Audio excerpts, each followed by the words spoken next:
Right, and on to my favourite supplement of them all. Who can guess it? Bosh.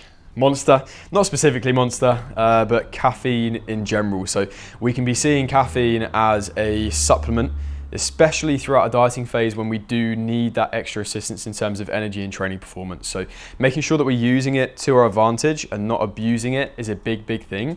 The tireder you get, especially towards the back end of any sort of prep, the more you're going to want to turn to caffeine, which actually is going to turn into a big negative because you're just adding to your overall stress load. So making sure that we're keeping it towards the beginning of the day. I say to clients, let's cut off caffeine at 2 p.m. in the afternoon. But in terms of its ability to improve energy and training performance, again, highly researched and undoubtable.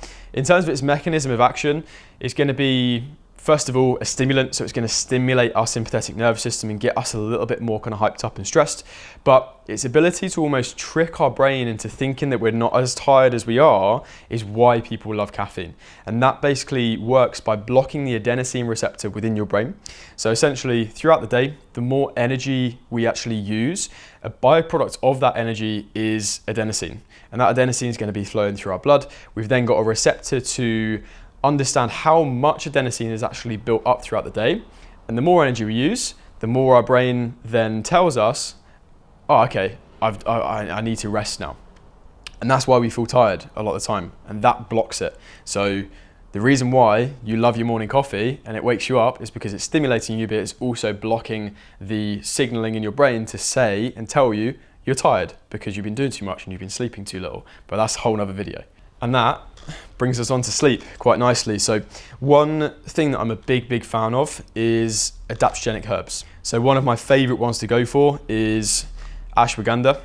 Now it's important to be going for the KSM 66 version in terms of its ability to actually be absorbed and also its effect in terms of helping our body get into a homeostatic state. Now, an overview in terms of what is an adaptogen. It essentially helps to bring us back into that word that I just said, into homeostasis. So homeostasis is the desired state for our body to be in, essentially when everything's at the right level and we're just functioning well. One thing that is going to affect your sleep massively is stress. And one of those main stress hormones that people are very aware of is cortisol.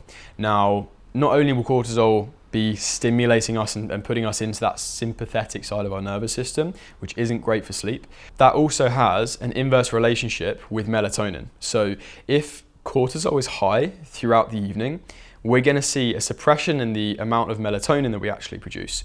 Now, melatonin is our main sleep hormone that's going to help us get to sleep and stay asleep and sleep a high quality throughout the night.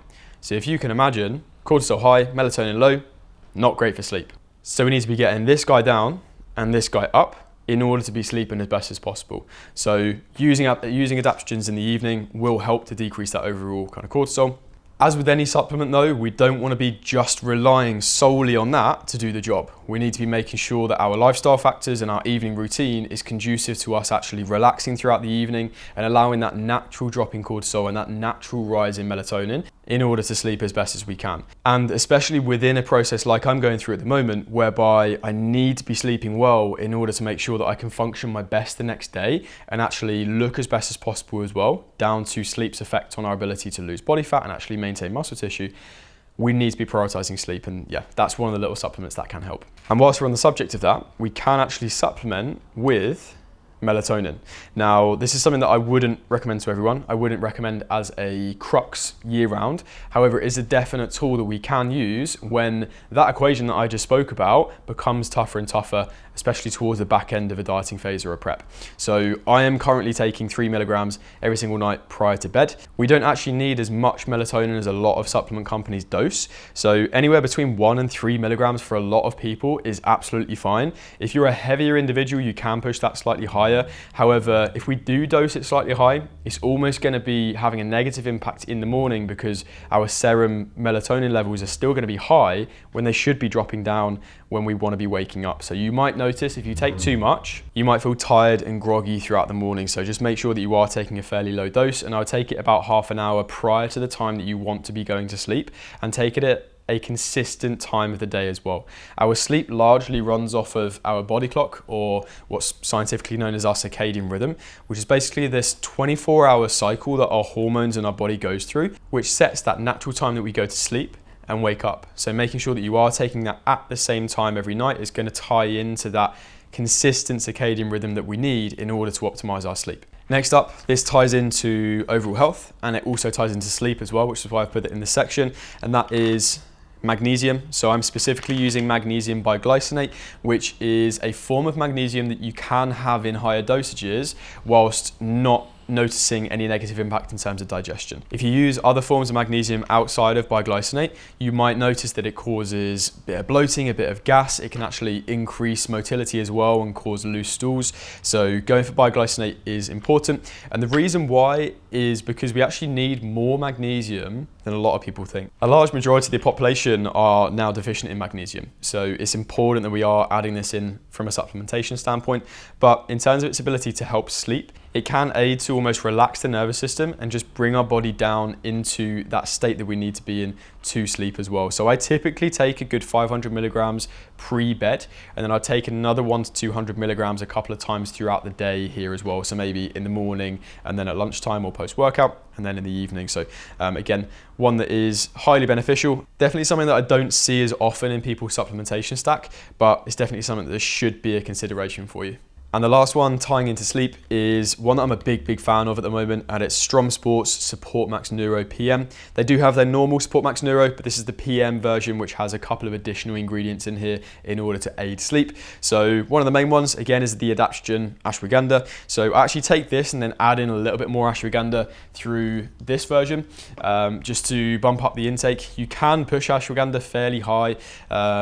A good resource to use actually whilst I'm on the subject is examine.com. So anytime that you're looking at any supplements or any ingredients within supplements, go on examine.com, type in the name of it. It will then give you a full breakdown in terms of what that supplement is, what effects it has on the human body, what dosages are recommended, and then they also have something known as the human matrix, which basically goes through every single effect that that supplement has on the human body and the magnitude of that effect. What's also really useful is they link in studies that relate to each one of those effects as well. So if you really want to dig into certain supplementation and do your own research, which I'd highly recommend, don't take anything that I'm saying today as gospel. Always go away, do your own research, speak to your health physician first before using any of this stuff.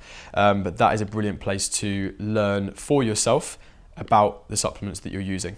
So the next ingredient on here is phosphatidylserine, which again is one of those ones that ties into us decreasing overall cortisol. And phosphatidylserine, which is apparently a very hard word to say, in terms of research, it has pretty solid research in terms of its ability to do so, in terms of dropping cortisol. So another brilliant one. And then it's got another few adaptogens such as lion's mane. We've got L-taurine in there, some more magnesium biglycinate, lemon balm, L-theanine. All of these things are tying into that just overall relaxation effect of the body there as well. So that's a powder form. If you're dieting, this is actually really nice in terms of the flavor. I go for, I believe, the mango flavor. It's almost like a nice sweet treat in the evening. That's how sad it's been. So I'll sip on this throughout the evening. But yeah, another one that will be highly beneficial. Again, not necessary. Lifestyle changes around sleep are your go-to in order to improve that. However, this can definitely help. And then last but not least, a digestive enzyme. Again, not something that I've been using a lot, something that I will be using over this weekend, because this is the weekend where we are running the trial peak. So I'm eating a lot more food, in which I'm not used to. I would especially use this throughout a gaining phase when food is getting very high and the digestive system is placed under more and more stress down to the amount of food that we're eating. This can just aid that system. So first of all, the brand here is Now Foods. The reason why I've gone for this one is because of the ingredients within it, and I'll go through those now. So one of the top ones is betaine HCl. Within our stomach, we have gastric acid, and one of the largest components of that is hydrochloric acid.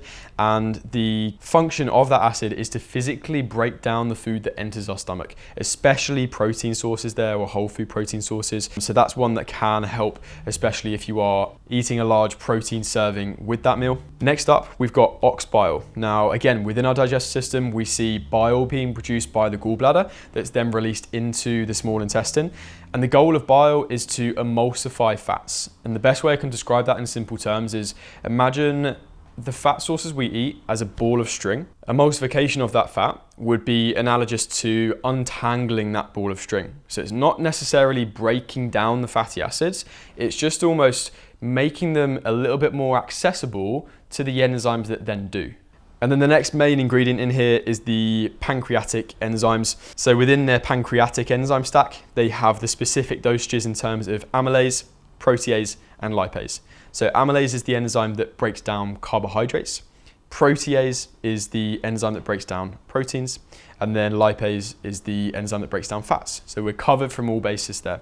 And the reason why they're called pancreatic enzymes is because we naturally produce these enzymes within our pancreas. They are then released into the small intestine and break down these proteins, carbohydrates, and fats into their smaller counterparts, so we can actually then absorb those into our bloodstream.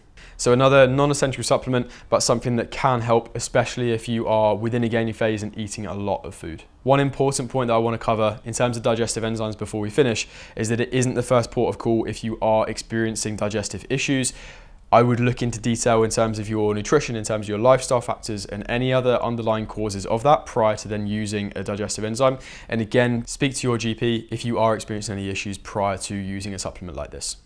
So that rounds up all of the supplements that I'm currently taking. One thing that I have run out of stock of is vitamin D and K2, which again I would recommend as one of those baseline health supplements. Not as necessary throughout the summer months when we have got more sun exposure down to our ability to actually produce that ourselves, but being in England, the amount of sun we get is minimal, unfortunately. So if that's the case for you, wherever you're watching this, having vitamin D in year round is likely a good choice. You can test your serum vitamin D levels via a blood test. So that's definitely something that I would check prior to using that as well. So I hope that was valuable and informative as always, guys. If you have any questions at all, feel free to put them in the comments below or send me a DM on Instagram, and I'm always happy to answer them. And as always, do that YouTuber stuff, like, comment, subscribe, and I'll see you in the next one.